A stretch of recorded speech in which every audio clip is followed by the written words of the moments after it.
Please take it away if you want to kick us off. Thank you, everybody. So I want to begin by thanking you for reopening the marker program. We've been waiting for some time for this, and I think you'll hear that excitement today. We have two goals. The first goal is we want to share our plans for America 250. The second goal is we want to share our research and exciting discoveries about Miss Dalley and Gouverneur Morris, which began during COVID.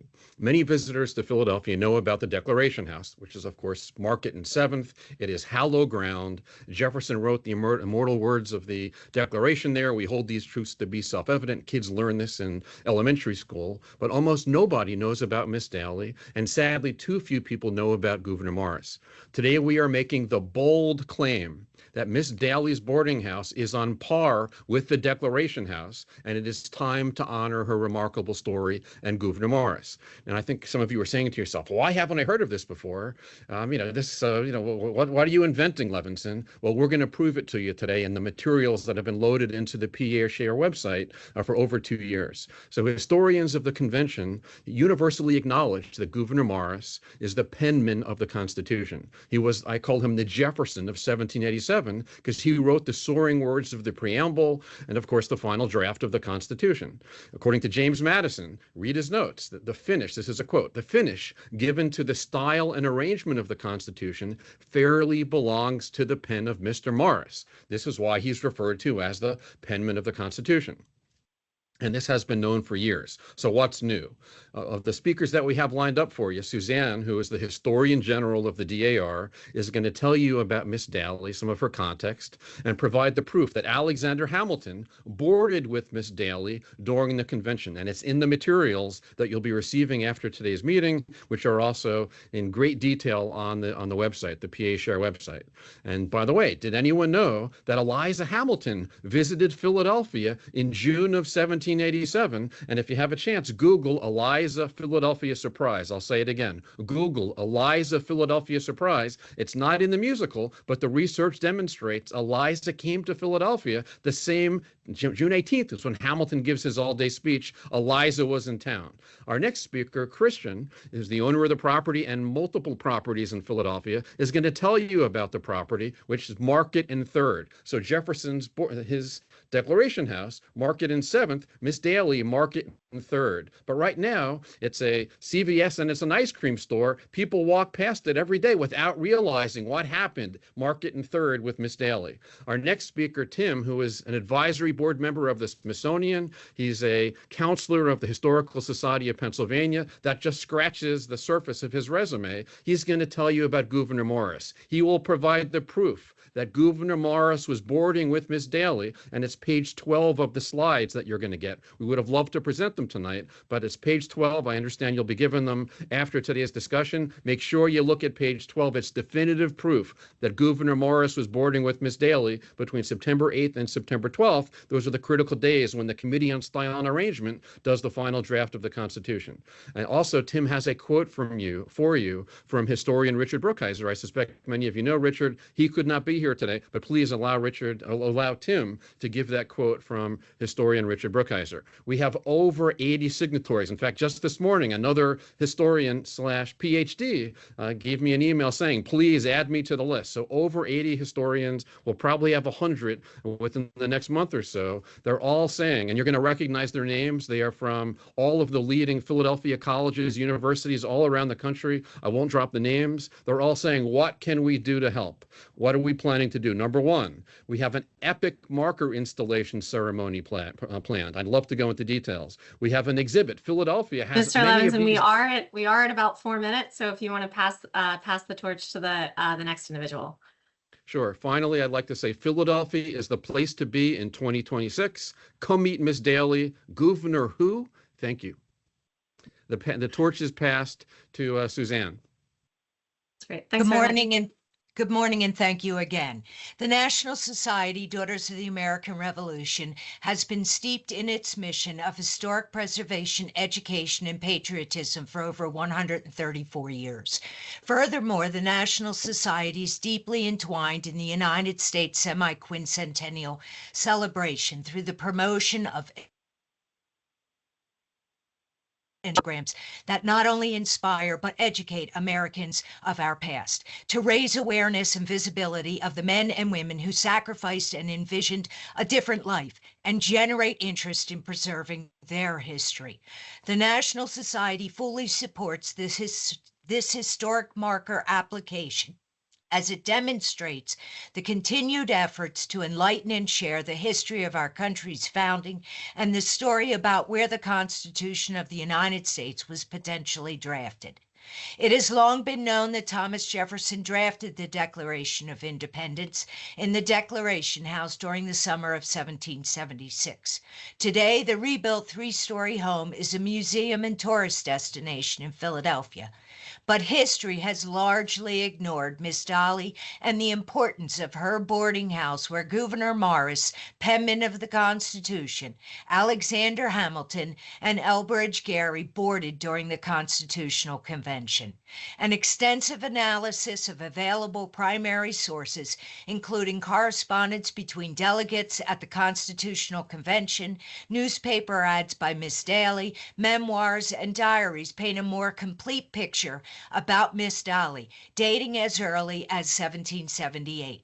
Miss Dalley's actions impacted the local Philadelphia area, the state of Pennsylvania, and the entire country, as well as individuals like Gouverneur Morris and other important congressional delegates who boarded at her establishment for over a decade. The historical significance of Miss Dalley, her boarding home, and those she cared for fill a void of untold history. Beginning in 1778, primary source reveals Miss Dalley's name referenced in multiple letters of delegates to Congress. For example, in a letter from William Whipple to Richard Henry Lee, dated November 8, 1778. Samuel Adams refers to Miss Dalley in a letter to his wife, December 13, 1778. James Lovell makes reference to Nathaniel Peabody, October 3, 1780, and Elbridge Gerry, February 20th, 1781. Her name is also mentioned in Elbridge Gerry's correspondence with his wife Anne, dated August 9th and September 1st, 1787. Philadelphia is the place to be in 2026. Here, generations of Americans can learn the history of Miss Dalley and her amazing story and contributions towards establishing liberty across the land. Thank you. Thanks Good very much, afternoon. Ms. My Sussey. name is, my apologies. No, go ahead, Mr. Dalzell. Good afternoon. My name is Christian Dalzell. I'm the owner of the Shirt Corner Apartments, a mixed-use property located on the northeast corner of Market Street, Market and 3rd. The property currently is comprised of 11 smaller properties, including most prominently Miss Dalley's boarding house, which was a 3,600 square foot boarding house that ran was located at 253 Market based on current address convention. And it ran from Market Street all the way back to Church Street. It is the property is probably most importantly for the property, to a large extent, is historically significant due to its location, as well as the fact that Mrs. Dalley ran a boarding house, a prominent boarding house. I say prominent based on the guests, including Gouverneur Morris, Alexander Hamilton, Elbridge Gerry, John Jones, Sam Adams, Artemus Ward, and Sam Houghton, among others. The boarding house, the location, as well as its own history and the services provided to members of the Constitutional Convention, really, I think, is based on the fact that it was more or less located in the center of Old City, or Philadelphia's North Ward, several hundred years ago. Old City runs from Walnut to Vine, from 7th to the Delaware River, 7th Street to the Delaware River, and down in approximate to the boarding house.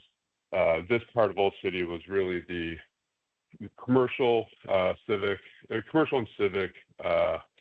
sort of point of Philadelphia in the late 1700s. As a result of its prominent location, its proximity to Christ Church, where many congressional folks involved in the Constitutional Congress was, where they prayed, as well as its location 2.5 blocks from Independence Hall, made it an ideal place for members of the convention to stay, to meet, and to obviously conduct any commercial activities and/or they were able to live their lives well away from home, such as the case with Governor Morris. Due to the many years and the elevated commercial activities provided by Miss Dalley, Governor Morris was a resident or a guest at the boarding house for many years, and based on the primary sources that Mr. Levinson has provided, makes it a very important location because of the fact that Governor Morris stayed there during the writing of the Constitution. It is very similar to Graff House, but in one manner it's very different. Back in 1776, the Graff House, where Thomas Jefferson was staying, was on the outskirts of Old City at the time, whereas Mrs. Dalley's boarding house is really in the center of not only Old City, but Philadelphia at the time. And I think it's a prominent location near Penn's Landing, especially as the 250th anniversary approaches, as well as the development of the new Penn's Landing Park makes it a prominent location that many people will notice and take note of as they visit Philly next year in 2026. Philadelphia. That's right. It looks like you're at be. time, Mr. Dalzell. If we could Yep. switch to the next person.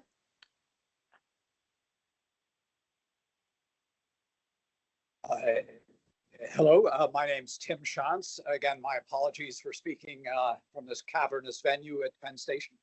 But among other things, I serve as a counselor on the Historical Society of Pennsylvania's board, and co-chair our Milestones Committee, which essentially links our own bicentennial, this very week past, with that of the semi-quincentennial of the nation. And in between a host of other exciting events, including the founding of the Navy and Marines in Philadelphia in 1775.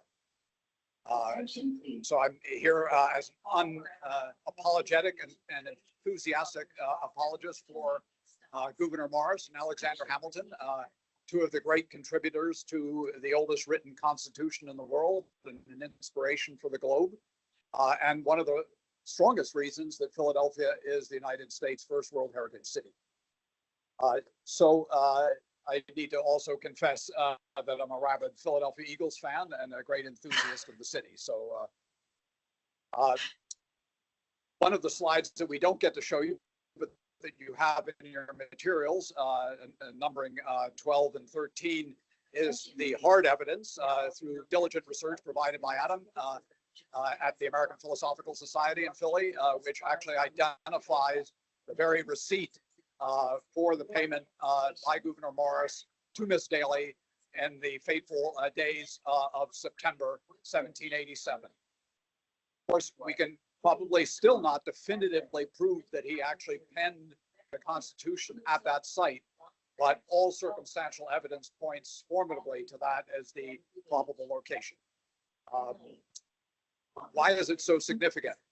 Well, I mentioned earlier the global significance of the Constitution, arguably soaring even above that of the Declaration, which has a mostly United States-driven importance. But the Constitution itself was definitively shaped by Gouverneur Morris during those days in September between the 8th and the 12th. Of course, he shaped the framework of the Constitution, gave us 3 co-equal branches of government, raising the role of the executive and the judiciary to a co-equal branch together with Congress. Most notably, perhaps, is the extraordinary text with which he prefaced the document, and that we refer to as our preamble, when for all time he changed the concept of sovereignty from we, the people of the states of New Hampshire, Massachusetts, Rhode Island, etc., to we, the people of the United States. The significance of this change and the framing of the Constitution is really cannot be overstated. And he, as an individual, among other things, is one of our most colorful founding fathers. In other slides that you have in your deck, you will see two famous murals in the nation's capital, one at the Capitol itself, another at the National Archives, depicting the signers of the Constitution. And Gouverneur Morris figures prominently in each, one standing behind Alexander Hamilton, who, as the primary author of the Federalist Papers, was instrumental in getting the ratification of the document. And then the other, where in his distinctive, with his distinctive peg leg, which he lost also in Philadelphia,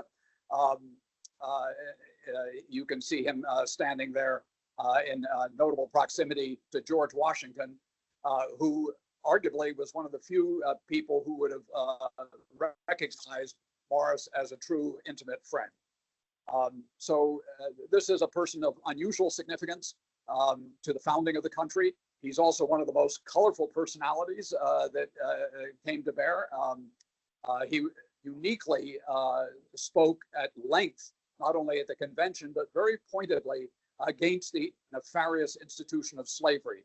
So he was not only an important founder, but he was a visionary of multiple dimensions, including playing a critical role in establishing our first great infrastructure project, the Erie Canal. Thank you, I'll wrap Mr. up there. Shantz. We're going to ask you to wrap up, and I'm not just doing that because you're an Eagles fan, spoken as a Pittsburgher. Next individual. Thank you. Thank you.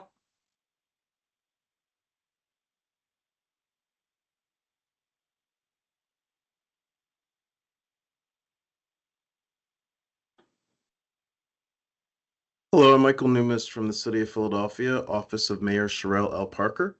I have the distinct honor of serving as the 2026 Director for the nation's birthplace. And it really is an honor to join you today. And I want to say thank you to PHMC for recently reopening the marker program. And I would like to go on record with my support and the City of Philadelphia support for the proposed marker to honor Miss Dalley. You know, for nearly 250 years, Americans from all walks of life in every corner of our country have had a hand in shaping our nation's history.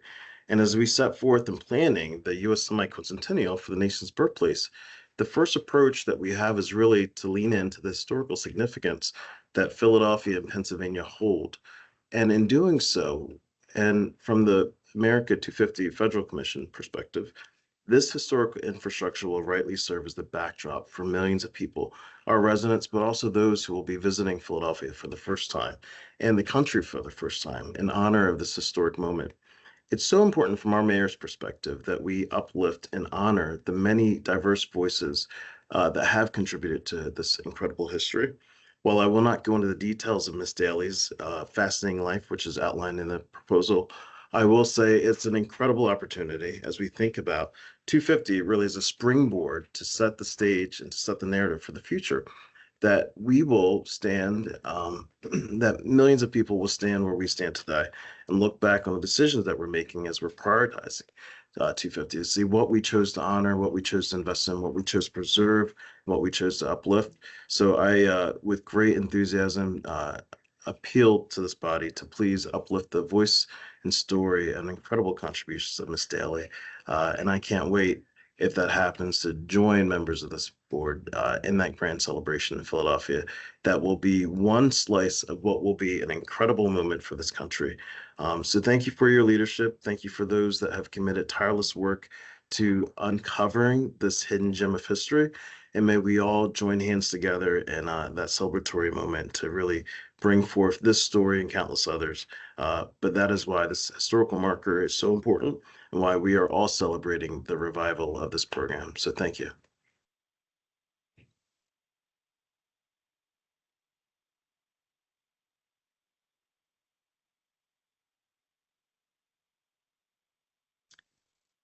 Was there anyone else who wanted to speak about Miss Dalley's boarding house or Miss Dalley?